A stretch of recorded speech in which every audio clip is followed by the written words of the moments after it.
Well, boys and girls, it's past room o'clock, and as you can see, I have foregone my tie and um, fine white shirt that I usually go with and my black vest, as I have reached the point of I don't give a shit.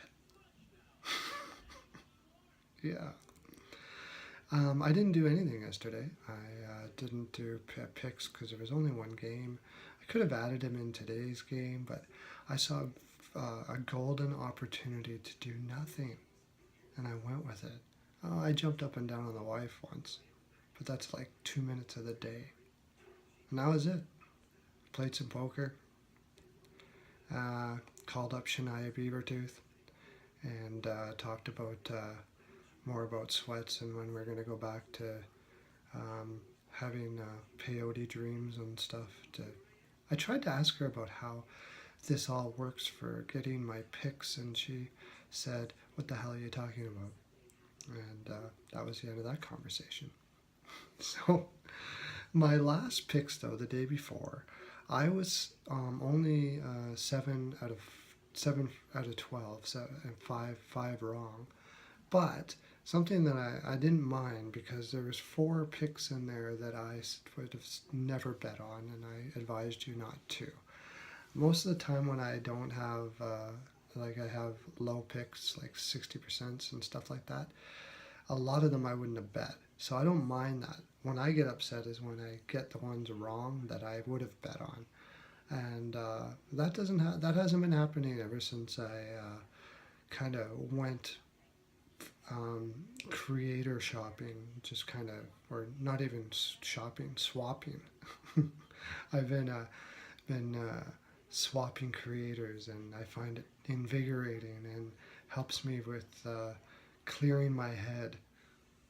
You don't know what I'm talking about, do you? Neither do I. I'm gonna have to watch this tomorrow to see exactly what I'm saying right now. Anyways, I better get to the picks for the day of, what the hell is it today?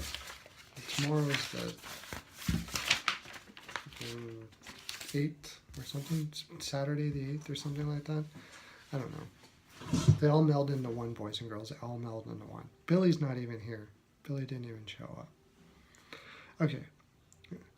I'm going to call his parents, but do that tomorrow. Let's start off with the Rangers versus the Sens. It's every once in a while, boys and girls, you do picks that maybe don't make sense. Sometimes I just go by feelings. The Sens are riding a high, even without Carlson. And Boucher is like besides maybe Cooper and Trotz, he's my favorite coach in the NHL. I really love this guy. I would not be surprised if the Senators do something crazy and beat Washington, the Capitals, if they're playing them. I wouldn't be surprised. I don't think it's going to happen, but I wouldn't be surprised. At least they'll put up a good fight. And I just have a feeling that they're going to band together and they're going to beat the Rangers, because I really question the Rangers' heart, as I've said over and over again. And I think this is going to be a heart game, and I think the Sens are going to pull it out 3-2. Jackets versus the Flyers. The Flyers have been playing well at the end of this tumultuous season, where they have been so up and down and have been for the last 4 years. They could win. It's getting close at the end of the season here. Picks are really tough, and honestly, boys and girls, I wouldn't be betting this time of year. I've already told you that. And but if you're going to have fun anyways, why not? I would take the Jacks, and I'm going to say they win 4-2. Caps Bruins. This is a really tough one, because the Bruins are reverting back to what I said was going to happen. Cassidy let them kind of run amok for a while, and got it out of their system that they knew more than the coach did, and went with it. And for the first couple games, they won some games because the other teams didn't see it coming. But the system that they were playing was very easy to deconstruct. So basically, they're going back to the way Julien played again and coached again, maybe with some tweaks here and there to try to get some more offense, and it's helped them. It's really worked for them. I guess they just have a different voice, and Julian's ranting maybe might have been getting them down. But you have, I'm going to take, it was the Caps and Hawks. I'm still going to take the Caps, but I wouldn't bet on this at all. I'm going to say the Caps win 4-3. But I could easily say the Bruins winning this. Hawks versus Kings. I don't think the Kings stand a chance here at all. Unless Hawks get bad goaltending, I'm going to take the Hawks, and I'm going to say like 5-2. I think they're really going to beat them hard. Preds versus Jets. The Jets are going to be a great team next year, boys and girls. So keep that in mind. I don't know how they're going to do in their division. We'll see what happens over the summer, but they are going to be a great team, and I'm going to take the Jets to beat the Preds in this game. They don't seem to be trying to worry about draft choices or anything like that. They're playing their full roster. They want these young kids to feel strong for next year, and I appreciate what they're doing, and I appreciate what Maurice is doing. He's been taking a lot of flack, but he's a damn good coach, and you're going to see that in the next few years here. Yeah, I'll take the Jets, and I can't remember, what did I say there? Oh, Roma Clock, you're so fun. 4-3. Pens versus Leaves. I actually have the Leaves winning this 5-2. I think they're well. This is a good matchup for them, actually. It's too bad they couldn't go into the playoffs for them, for you Leaves fans.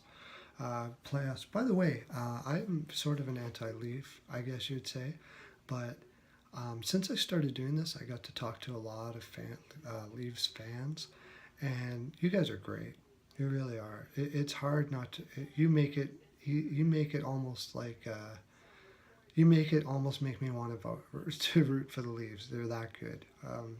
You guys are awesome people. You're very understanding. Like, I was very surprised. Not judgmental at all.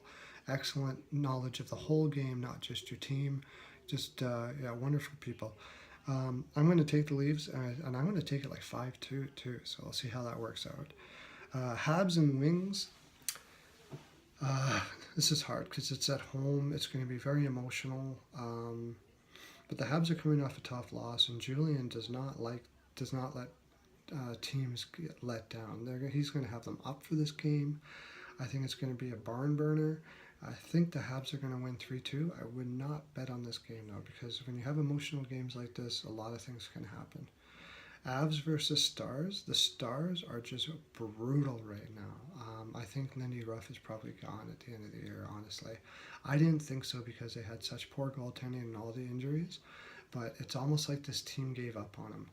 I could be wrong, though. It's possible that they're just frustrated because of all the stuff that's happened, but part of being a coach is trying to get around that frustration or take away that frustration. So we'll see.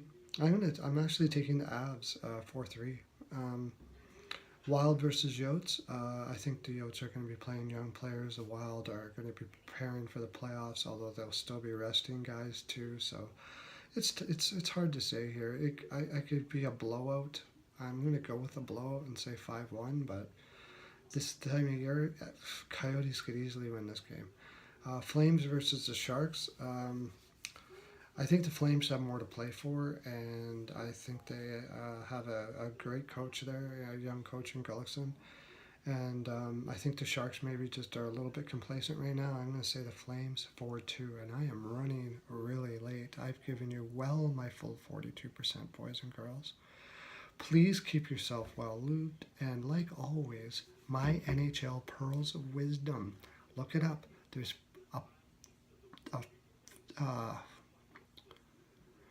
my gosh, a plethora of frolic there. I couldn't get the word plethora out. Plethora of frolic at my NHL Pearls of Wisdom, boys and girls. Lots of love to you. Have a great day.